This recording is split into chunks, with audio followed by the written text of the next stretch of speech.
Hello everyone, this is Saket Bajpayee, Director of Prayas Physics Classes, Dehradun, and I'm going to deal with the question of the day. If you are having any doubt regarding the question of the day, then you can contact me on the given number. Alright, so let's first see what the question number 12 says. It says four identical bricks are placed on top of each other at the edge of a table. Is it possible to slide them horizontally across each in such a way that the projection of the topmost one is completely outside the table? What is the theoretical limit to the displacement of the topmost brick if the number of bricks is arbitrarily increased? इसका मतलब ये हुआ कि हम लोगों ने चार BRICS को क्या किया, एक लाइन में रख दिया है वर्टिकली, और अब धीरे धीरे करके उनको खिसकाते जा रहे हैं और हमें ये निकालना है कि क्या ये संभव है कि जो टॉपमोस्ट ब्रिक है वो पूरी तरीके से टेबल के बाहर चला जाए बिना गिरे। All right, so let's try to solve this question. चलिए, तो सबसे पहले मैं आपको ये बताता हूं कि इस सवाल के लिए प्री रिक्विजिट क्या है। प्री रिक्विजिट ये है कि जैसे कोई भी बिल्डिंग है ना, मान लीजिए जैसे ये हमारा लीनिंग टावर ऑफ पिज़ा है, ये क्यों अभी भी ऑल्दो लीन कर रहा है लेकिन फिर भी ये गिर नहीं रहा है? क्योंकि इसका जो सेंटर ऑफ मास है या फिर जो सेंटर ऑफ ग्रेविटी है, उससे अगर मैं इस तरीके से वर्टिकल लाइन ड्रॉ करूं ना, तो वो अभी भी उसके बेस से ही इंटरसेक्ट कर रहा है। कब ऐसा होता कि ये टॉपल कर जाता? अगर ये कुछ इस तरीके से टिल्ट हो जाता सच दैट कि इसका जो नया सेंटर ऑफ ग्रेविटी है ना, वो जो है अगर बेस से, ये जो इसका बेस है उससे पास नहीं करता, तब मजबूरन ये गिर जाता या टॉपल कर जाता। ऐसा इसलिए होता है क्योंकि इस समय क्या हो रहा है कि नॉर्मल रिएक्शन वो एग्जैक्टली इस पॉइंट से पास कर रहा है, इस तरीके से नॉर्मल रिएक्शन पास कर रहा है। लेकिन अगर सेंटर ऑफ ग्रेविटी जो है वो खिसक करके यहां आ जाएगा, तो नॉर्मल रिएक्शन जो है वो तो और नहीं खिसक सकता है। बात समझ रहे हैं आप? तो नॉर्मल रिएक्शन ज्यादा से ज्यादा यहां आ पाएगा इस तरीके से। और अब जो है अगर हम लोग किसी भी पॉइंट के अबाउट देखें तो नेट टॉर्क की वैल्यू जो है वो जीरो नहीं आ पाएगी, है ना? तो क्या हमें ध्यान रखना है कि कोई भी अरेंजमेंट इस तरीके का तभी तक स्टेबल होगा, तभी तक वो इक्विलिब्रियम में होगा, जब तक कि उसका जो सेंटर ऑफ ग्रेविटी है वो बेस से पास करे। ऑलराइट, तो सबसे पहले मैंने सवाल के हिसाब से चार ब्रिक्स इकट्ठा कर लिए हैं जिनके साथ हम लोग खेलने वाले हैं। और सबसे पहले मैं शुरुआत करता हूं टॉपमोस्ट ब्रिक से, है ना? टॉपमोस्ट ब्रिक से धीरे धीरे मैं नीचे की तरफ आता जाऊंगा। ऑल राइट, तो सबसे पहले उठाते हैं इस ब्रिक को। मान लीजिए यहां पर मैंने रख दिया। अब मुझे क्या करना है, इसके ठीक नीचे एक और ब्रिक रखना है। तो अब ये ब्रिक को उठा करके मैं लाता हूं और मैं कहां पर रख सकता हूं बताइए? ऐसे रखूंगा। तो अभी आप ये इसकी चिंता मत करिए कि ये जो सेकंड ब्रिक है ना, ये हमारी जो सेकंड ब्रिक है, इसके बारे में फिलहाल मत सोचिए। इसको मान लीजिए मैंने उठा करके रखा है। तो जो पहले नंबर की ब्रिक है ना, जिसको सबसे पहले मैंने टॉपमोस्ट ब्रिक कहा था, इस ब्रिक की स्टेबिलिटी के बारे में सोचिए जरा, है ना? क्या इस तरीके से मैं रखूंगा तो ये यहाँ पर आराम से रुका रहेगा? बिल्कुल रुका रहेगा, क्योंकि इसका जो सेंटर ऑफ मास है वो एग्जैक्टली बीच में लाई करेगा और इससे जो मैं वर्टिकल लाइन ड्रॉ कर रहा हूं वो बिल्कुल इसके बेस से क्रॉस कर रहा है। लेकिन मुझे तो बिल्कुल एक्सट्रीम केस सोचना है, तो मैं क्या करूं? इस ब्रिक को धीरे धीरे धीरे धीरे खिसकाता जाता हूं, खिसकाता जाता हूं, सो दैट कि अब ये जस्ट कहां पर आ गया? एट द वर्ज, है ना? अब इस समय स्थिति कैसी है? इस समय ऐसा हो रहा है कि इसका सेंटर ऑफ मास बिल्कुल यहां पर था ऊपर वाले ब्रिक का, और वो जस्ट अब इस तरीके से क्रॉस कर रहा है कि इसके लिए जो ये बेस है उसको ये क्रॉस कर रहा है। हल्का सा भी मैंने सेकंड नंबर वाली ब्रिक को अगर पीछे लिया, तो अब जो है इस सेंटर ऑफ मास को अगर हम लोग देखें और वहां से वर्टिकल लाइन एक नीचे की तरफ ड्रॉ करें, तो वो इस बेस से इंटरसेक्ट नहीं करेगा, जिसके कारण ये मजबूरन टॉपल कर जाएगा। और क्यों करेगा वो हम लोग जानते हैं, नॉर्मल रिएक्शन और mg का सारा खेल है। तो हमारे को अब तक ये पता चल गया है कि जो टॉप मोस्ट ब्रिक है जिसका नाम मैंने 1 दे दिया, और जो उसके नीचे वाली ब्रिक है उसको कुछ इस तरीके से दिखना होगा। Now it is the time to place the third brick, है ना। तो चलिए तीसरे ब्रिक को उठाते हैं। ये उठाया मैंने, ये तीसरा ब्रिक। अब इसे सोचते हैं कि कहां पर रखना चाहिए, है ना। तो अब आप एक बात बताइए कि मैं पूरे 1 और 2 को अब एक सिस्टम ले सकता हूं, क्योंकि 1 और 2 जो है आपस में तो इक्विलिब्रियम में है। लेकिन अब ये 1 और 2 मिला करके जो ब्रिक का सिस्टम आया, है ना, इसके लिए एक तरीके से ये जो तीसरे नंबर वाली ब्रिक है ये टेबल की तरह काम कर रही है। आप बात समझ रहे हैं। तीसरे ब्रिक को आप मान लीजिए कि एक टेबल की तरह है जिसके ऊपर हमने 2 और 1 का कॉम्बिनेशन रखा है। 2 और 1 आपस में ठीक है, वो जस्ट जो है इक्विलिब्रियम में है ना। हाँ, वो अलग बात है कि 2 और 1 किस तरीके की इक्विलिब्रियम में, अनस्टेबल, क्योंकि हल्का सा भी मैंने 1 को अगर धक्का दिया तो वो क्या हो जाएगा, राइट साइड अगर धक्का दिया तो वो टॉपल कर जाएगा, है ना। तो अब जरा 2 और 1 को अगर हम लोग एक सिस्टम की तरह देखें तो आप मुझे बता सकते हैं क्या कि इस 2 और 1 का सेंटर ऑफ मास कहां पर आएगा। बिल्कुल बता सकते हैं। मान लीजिए इस ब्रिक का मास है m, तो इस ब्रिक का भी मास m होगा क्योंकि आइडेंटिकल ब्रिक है। और लेटस से ब्रिक की तो हमें डायमेंशन नहीं दी हुई है, तो कुछ भी ले लेंगे तो कोई फर्क नहीं पड़ेगा। तो मान लीजिए मैं ब्रिक की लेंथ को 1 ले ले रहा हूं, है ना।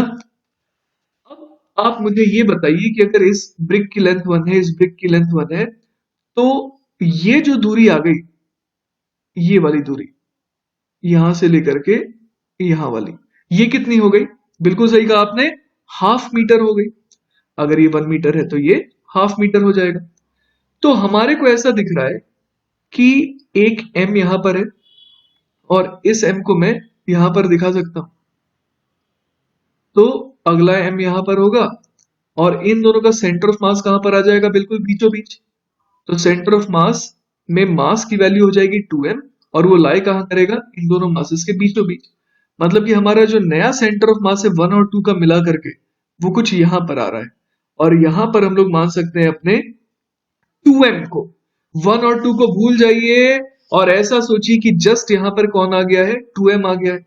और अब नीचे जो थर्ड ब्रिक है उसको मुझे किस तरीके से रखना होगा, बिल्कुल इस तरीके से रखना होगा, सच दैट कि वो कहां पर आ जाए, ऑलमोस्ट मैंने सही रखा है, बिल्कुल इस तरीके से आ जाए कि जो नया सिस्टम 1 और 2 का मिल करके बना है उसका जो सेंटर ऑफ मास है उसको ये जस्ट जो है कवर कर दे।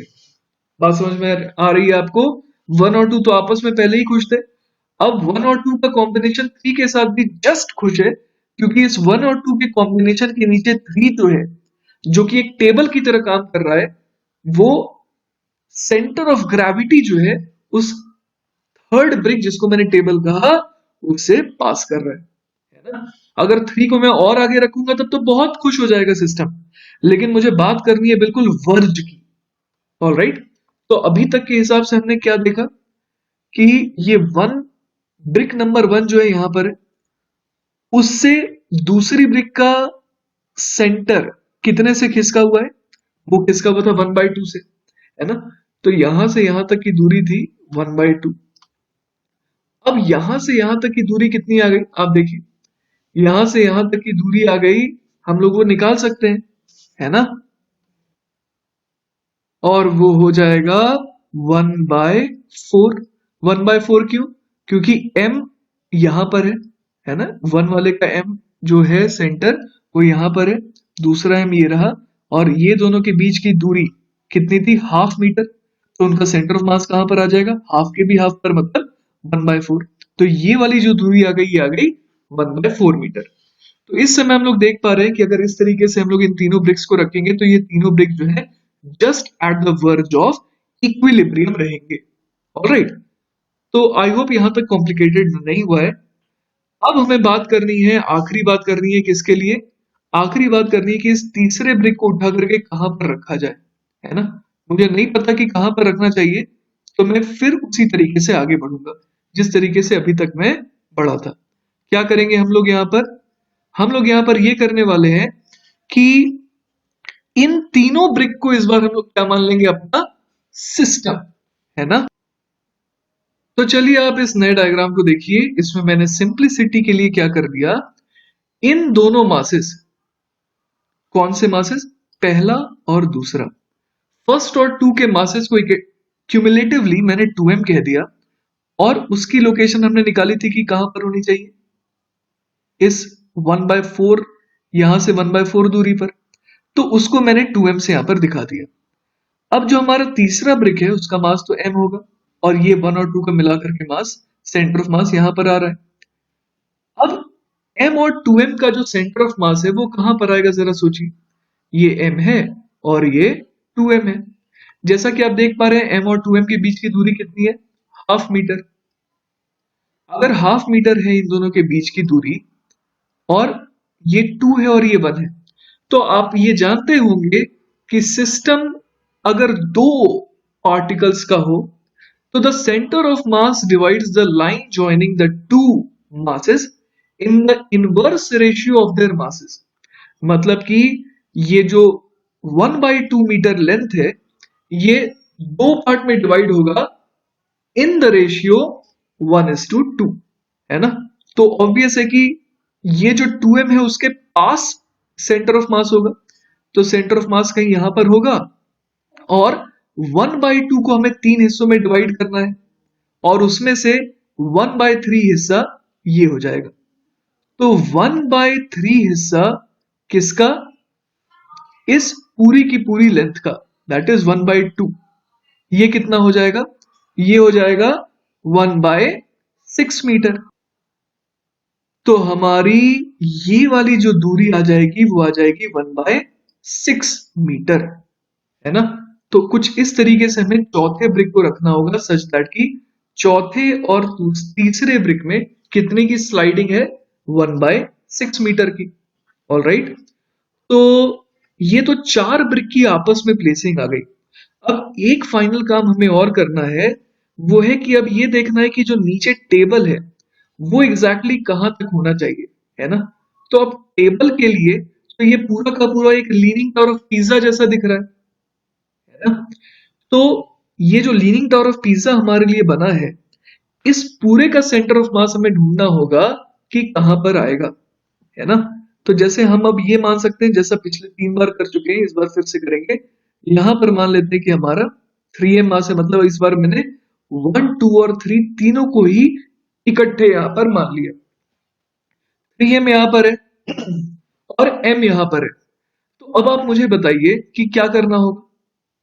ये जो 1/2, इस m और इस 3m के बीच में दूरी तो वही है 1/2 मीटर, लेकिन अब अब इस दूरी को किस पार्ट में डिवाइड करना होगा? इसको डिवाइड करना होगा in the inverse ratio of their masses. मतलब कि अब इस हाफ मीटर को हमें चार पार्ट में डिवाइड करना होगा, और उसका भी 1/4 जो है ना, 1/4 जो हिस्सा है वो ये होगा। क्लियर हुई ये बात? तो कैसे निकालें? 1/4 of 1/2 is equal to 1/8 metre. तो ये देखिए मैंने आपके लिए काफी सिंप्लीफाइड डायग्राम यहाँ पर बना रखा है। जैसा कि आप देख पा रहे हैं, जो पहली ब्रिक है ऊपर वाली, दूसरी वाली, तीसरी वाली और चौथी वाली, इन सबको मैंने एक लाइन में लगा दिया है। और 1/2 आया था पहले, 1 और 2 के बीच का जो सेपरेशन है, फिर 2 और 3 के बीच में 1/4 आया, फिर 1/6 आया, और फाइनली टेबल और इस फोर्थ ब्लॉक के लिए 1/8 आ गया, है ना? और हम लोग ऐसे भी समझ सकते हैं कि ये टेबल को क्या लग रहा है कि ये पूरा का पूरा 1, 2, 3, 4 मिला करके एक पूरा सिस्टम है, जैसा लीनिंग टावर ऑफ पिज्जा का केस था। और उस पूरे के पूरे सिस्टम का जो सेंटर ऑफ मास है, वहां से अगर मैं वर्टिकल लाइन ड्रॉ करूं, तो नीचे टेबल को होना पड़ेगा इसे संभालने के लिए। तो राइट नाउ अगर मैं इस यहां से एक लाइन ड्रॉ करूं नीचे की तरफ, तो वो जस्ट टेबल को इंटरसेक्ट कर रही है। अच्छा, आप इस बात पे परेशान मत होइएगा कि मैंने सेंटर ऑफ मास को यहाँ नीचे दिखा रखा है, वो ऑब्वियसली ऊपर होगा, पर चूंकि हमारे को कैलकुलेशन करनी थी तो इसीलिए मैंने वाई कोऑर्डिनेट का ज्यादा ध्यान नहीं दिया, उससे कोई फर्क भी नहीं पड़ रहा है यहाँ पर। और अब हमें क्या निकालना था यहाँ पर? हमें ये प्रूव करना था कि क्या ये पॉसिबल है कि जो ये 1 नंबर का ब्लॉक है ना, ये पूरी तरीके से टेबल के बाहर हो। तो चलिए देखते हैं कि ये टेबल के पूरी तरीके से बाहर है या फिर नहीं। तो आप मेरी स्ट्रैटेजी समझिए मैं क्या करना चाहता हूं। मैंने ये लाइन ड्रॉ कर दी और ये टेबल की एक्सट्रीम की लाइन है। अगर ये जो दूरी है ये मोर देन 1 आ जाएगा, इसका मतलब कि ये ब्रिक जो है एक तरीके से पूरी तरह टेबल के बाहर है। ऐड करके देख लेते हैं, कोई रॉकेट साइंस तो है नहीं। हाफ, ये वाली दूरी हाफ हो गई, ये वाली दूरी हो गई 1/4, ये वाली दूरी 1/6 और ये जो दूरी है ये है 1/8। इनको ऐड करके देखते हैं कितना आ रहा है। एलसीएम हो जाएगा लेटर से 24, है ना, 24 हो जाएगा। तो 12 प्लस 6 प्लस 4 प्लस 3 कितना आ गया ये? 12 6 18, 18 4 22, 22 और 3 25। 25/24 आ गया, which is obviously greater than 1। इसका मतलब ये मजेदार चीज ये आ गई कि ये जो ब्रिक है ये पूरी तरह टेबल के बाहर है ना। तो हमारा पहला पार्ट तो प्रूफ हो गया। इस सवाल और प्रैक्टिकलिटी में थोड़ा फर्क रहेगा। हमने क्या किया है, जस्ट इन सारे के सारे ब्रिक्स को किस पे रखा है? अनस्टेबल इक्विलिब्रियम पोजीशंस पर। लेकिन in practice actually the displacement should be chosen to be a little smaller than those calculated, all right? क्योंकि हो सकता है कि रियलिटी में जो हम लोग कैलकुलेशन करें उसमें ये एग्जैक्ट कैलकुलेशन आप परफॉर्म नहीं कर पाओ, है ना? तो वो तो ऑब्वियस है, आइडियल केस ये रहा और रियल में थोड़ा सा तो डिफर करेगा ही, है ना? अब हमारे को क्या करना है, we have to extend this solution to an unlimited number of bricks. तो चलिए अगर हमारे को एक्सटेंड करना है to higher number of bricks तो हमें सिमेट्री को ओबे करना पड़ेगा। जैसे कि मान लीजिए इस सवाल में हमारे को 4 ब्रिक्स रखने थे, है ना। 4 ब्रिक्स अगर रखने थे तो कितना एडिशन हुआ? 1/2 प्लस 1/4 प्लस 1/6 प्लस 1/8 तक। मतलब कि ये जो आखिरी टर्म है ये क्या हो गया? 4 into 2। अगर हम लोग सिर्फ 3 ब्रिक्स रखते तो ये यहीं तक जाता, तो ये 6 जो आखिरी टर्म है ये क्या बन जाता? 3 into 2। अगर हमें सिर्फ 2 ही ब्रिक रखने होते तो ये सिर्फ 1/2 प्लस 1/4 तक जाता, मतलब ये जो आखिरी टर्म है वो क्या बन जाता? 2 into 2। तो इसका मतलब अगर हमारे को n ब्रिक्स रखने हैं तो इसी तरीके से ऐड करना होगा, लेकिन आखिरी टर्म क्या बन जाएगा? 1/2n। आई होप ये आप बात समझ पा रहे हैं बिकॉज ऑफ सिमेट्री। तो आई सजेस्ट कि आप सवाल के दूसरे पार्ट को एक बार फिर से पढ़िए। सवाल का जो दूसरा पार्ट था उसमें लिखा था, what is the theoretical limit to the displacement of the topmost brick if the number of bricks is arbitrarily increased. है ना, ये जो डिस्टेंस है ना, ये कितनी ज्यादा बढ़ती जा सकती है, क्या इसकी कोई अपर लिमिट है? अपने को ये निकालना है। तो मान लेते हैं कि नंबर ऑफ ब्रिक्स हमने n रखा है, तो हम लोग किस तरीके से इस दूरी को लिखेंगे? अभी तक हमने लिखा था 1/2 प्लस 1/4 प्लस 1/6 प्लस 1/8 तक ही लिखा था। अब इसे बढ़ाते बढ़ाते कहां तक ले जाना है? 1/2n तक। ये क्या होगा उस पर्टिकुलर केस में, यहां से यहां तक की दूरी। ऑलराइट, तो चलिए कोशिश करते हैं कि इस समेशन को परफॉर्म करने की। तो मुझे एक आइडिया क्लिक कर रहा है, इसे मैं कॉमन 1/2 अगर ले लूं तो ये बन जाएगा 1 plus 1/2 plus 1/3 plus 1/4 till 1/n। आपको भी ये चीज आराम से दिख रही होगी। अब हम लोग यहां पर ये देख सकते हैं कि ये जो रेसिप्रोकल्स ऑफ नेचुरल नंबर्स का जो सम है ये एक्चुअली टेंड कर रहा है इंफिनिटी को। आपको मैं ये चीज प्रूफ करके भी दिखा सकता हूं बड़े आराम से। चलिए तो ये प्रूफ करने के लिए आप थोड़ी देर के लिए अपना ध्यान सिर्फ इस ब्रैकेट के अंदर वाले टर्म्स पर दीजिए। ये जो टर्म्स है ना, 1 plus 1/2 plus 1/3 plus 1/4 till 1/n। मैं आपको छोटे से तरीके से ये प्रूफ कर सकता हूं कि ये जो टर्म है वो धीरे धीरे बड़ा ही होता जा रहा है। आइए देखिए कैसे। मैं बड़े आराम से लिख सकता हूं इस ब्लैक वाले सर्कल, ये ब्लैक वाले कर्व के अंदर जो भी मैंने लिखा है उसके टर्म्स को मैं लिख सकता हूँ 1 प्लस 1/2 प्लस 1/3 इस तरीके से, और मैंने क्लब कर दिया। 1 प्लस 1/2 को क्लब कर दिया, 1/3 प्लस 1/4 को क्लब कर दिया, 1/5 6 7 8 इनको क्लब कर दिया और आगे भी ऐसे ही क्लब करता जाऊंगा। और मैं बड़े आसानी से ये शो कर सकता हूं। जैसे आप पहले सर्कल को देखिए, 1 प्लस 1/2 ये ऑब्वियसली किससे बड़ा होगा? 1/2 प्लस 1/2 से। आप अगले दो टर्म को देखिए, 1/3 प्लस 1/4 वो ऑब्वियसली किससे बड़ा होगा? 1/4 प्लस 1/4 से बड़ा होगा। आप अगले चार टर्म को देखिए, ये चारों टर्म का समेशन जो है ऑब्वियसली किससे बड़ा होगा? 1/8 प्लस 1/8 प्लस 1/8 प्लस 1/8 से। मतलब मैंने आखिरी टर्म को उठाया। ऐसा मैंने इसलिए उठाया क्योंकि ये जो मैंने टर्म बनाया है, ये क्या बनता जा रहा है? Half plus half plus half plus half. और मैं इसी तरीके से आगे भी बढ़ता जा सकता हूं। जैसे मैं अगले 8 टर्म और उठा लूंगा और यहां पर भी 8 बार लिख दूंगा 1/16। तो ऐसे एक कंटिन्यूअस प्रोसेस है जो चलता चला जाएगा। और आप देख पा रहे हैं कि 1/2 प्लस 1/2 ऐसे अगर इन्फिनिटली में ऐड करता जाऊं तो ये जो वैल्यू है वो लगातार बढ़ती ही जा रही है ना? तो इसका मतलब ये हुआ कि मेरे पास जो एक्चुअल सम आया था वो क्या आया था? हाफ टाइम्स ये ब्लैक वाले कर्व के अंदर का हिस्सा। तो हाफ टाइम्स ये जो टोटल जो टर्म का समेशन था वो हम लोग देख पा रहे हैं क्या आ रहा है? इंफिनिटी। तो half of infinity is also infinity. तो इसका मतलब ये हो गया कि there is no upper limit to this value. ये वैल्यू जैसे जैसे हम लोग ब्रिक्स को बढ़ाते जाएंगे वैसे वैसे बढ़ती ही जाएगी।